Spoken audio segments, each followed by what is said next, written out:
The fateful morning. It was a typical Tuesday at Atlanta's Superior Court. The docket was packed with routine matters, traffic citations, small claims, the usual parade of urban justice. Judge Danielle Mercer presided with quiet authority, her Yale law degree and combat zone JAG experience providing a foundation few could match. At 46, the black jurist had earned every thread of the judicial robe she wore like armor. At precisely 9:17 a.m., Officer Paige Whitaker strode into courtroom 4B like she owned it. Tall, blonde, late 20s, with aviator sunglasses perched on her head and swagger in her step. She wasn't there to observe protocol. She was there to get her paperwork stamped for a delivery driver's citation and move on with her day. What happened next would cost the city $3.2 million. The word that launched a lawsuit. Instead of waiting at the counsel table like every other officer, Whitaker approached the bench directly, slapped down her paperwork, and said loudly enough for the entire gallery to hear, "Here you go, sweetheart. Could you stamp these so we can hurry the circus along?"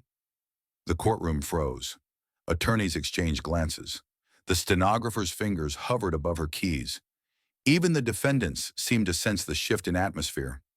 Judge Mercer, whose demeanor rarely cracked under pressure, raised a single eyebrow. "Officer, step back to the counsel rail," she instructed, her voice even but steel-edged. Whitaker didn't budge. Instead, she folded her arms and doubled down. "Look, ma'am, I don't have all day. I have real police work to do. So how about we speed this up?" It was brazen, it was unprofessional, and it was about to get much worse. The hot mic moment. Leaning closer to the bench, Officer Whitaker muttered what she thought was under her breath. "Figures they let just anybody wear a robe these days?" She didn't realize the bench microphone was live, broadcasting her contempt to the entire courtroom. She didn't notice phones lifting to capture the moment, and she certainly didn't see Deputy Attorney General Marcus Hale sitting quietly in the back row, having stopped by to watch a friend's closing argument. Hale, head of the State Civil Rights Division and longtime ally of Judge Mercer, exchanged a glance with the judge. No words needed. Judge Mercer pressed a button on her dais. "Officer, please step outside with the bailiff. You will remain in the hallway until I call you back." Whitaker rolled her eyes but complied, clearly expecting nothing more than a mild reprimand. She had no idea that the legal equivalent of DEFCON 1 had just been activated. Behind closed doors in chambers, Judge Mercer made two crucial calls.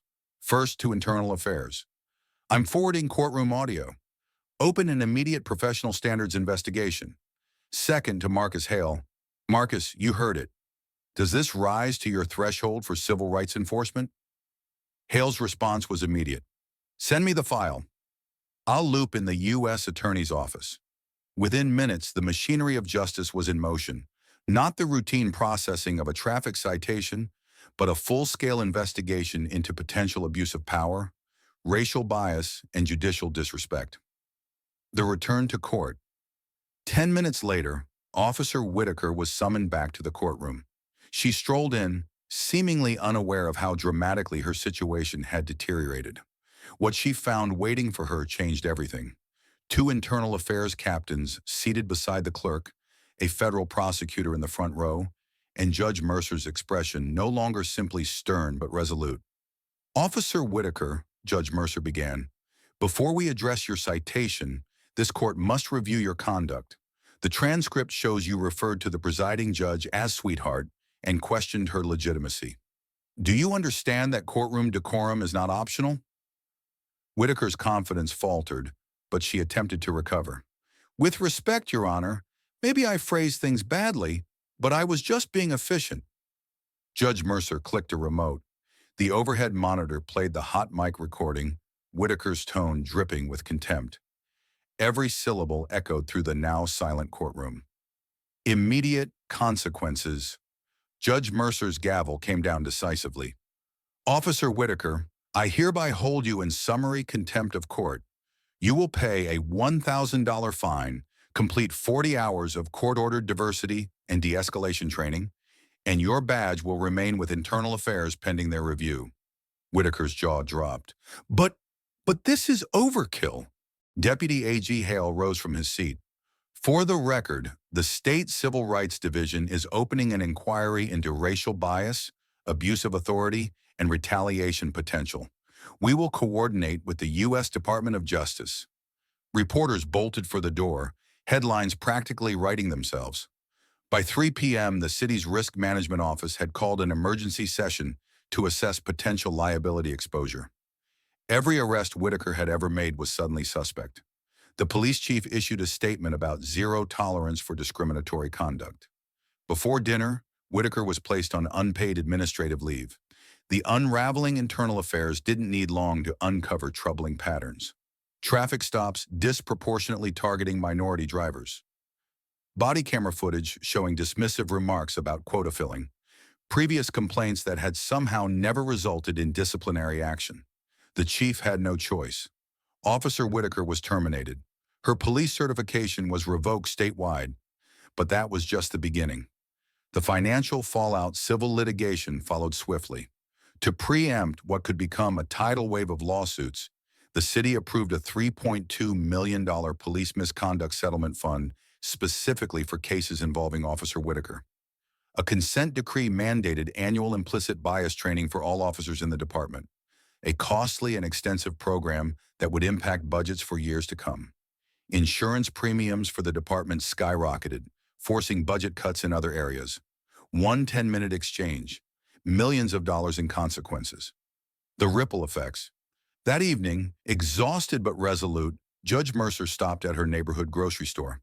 As she selected produce, a young black girl, perhaps 10 years old, approached hesitantly.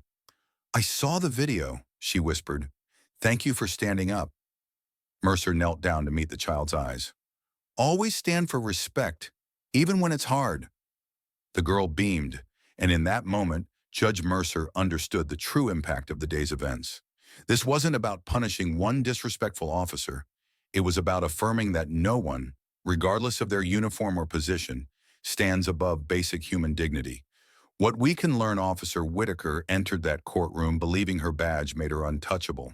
She left as Exhibit A in a landmark civil rights enforcement case because she forgot one simple rule. Respect costs nothing, but disrespect can cost everything. Judge Mercer never raised her voice. She didn't need to. She allowed the system she had dedicated her life to serving to function as intended. The intersection of legal accountability, professional standards, and public scrutiny did the rest. This case illustrates several crucial lessons. Power unchecked becomes power abused. Whitaker's behavior didn't develop overnight. It emerged from a culture that had previously allowed her to act without consequences. Systems work when properly activated. The swift coordination between judicial authority, internal affairs, and civil rights enforcement demonstrated that accountability mechanisms can be effective when engaged. Representation matters. Judge Mercer's position on the bench meant that when disrespect occurred, she had the authority to address it directly, highlighting why diversity in leadership positions creates substantive change. Digital permanence changes everything. In an era of omnipresent recording devices and social media amplification, moments of misconduct no longer disappear into contradictory memories and disputed accounts. True authority comes from character, not position.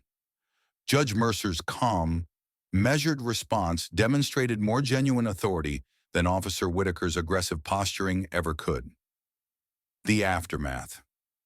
A year later, Judge Mercer was appointed to the federal district court.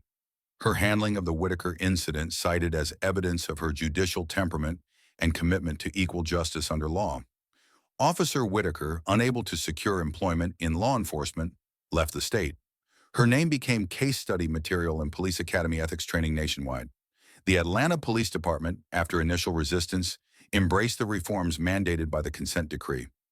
Civilian complaints decreased by 32% in the following year. And the video, it became required viewing in judicial ethics courses and police academy training sessions across the country. 10 minutes that changed the trajectory by helping to reshape how authority figures understand the boundaries of their power. The final analysis. What makes this story so compelling isn't just the dramatic courtroom confrontation or the steep financial consequences. It's that it illustrates a fundamental truth about justice. It doesn't always arrive with sirens blaring and dramatic confrontations. Sometimes it arrives quietly, through proper channels with paperwork and procedure and the steady application of existing rules. Officer Whitaker had likely behaved this way many times before without consequence. Judge Mercer could have let this incident slide too, addressed it with a stern word or a private reprimand. Instead, she chose accountability, and that choice, to treat disrespect as a serious breach rather than an acceptable part of the job, changed everything. In a single morning, one exchange between a judge who knew her worth and an officer who forgot her place demonstrated how fragile the scaffolding of authority truly is when separated from respect, integrity, and equal treatment under law. Here you go, sweetheart. 5 words, $3.2 million. One career ended. A community forever changed. The price of disrespect has never been calculated so precisely.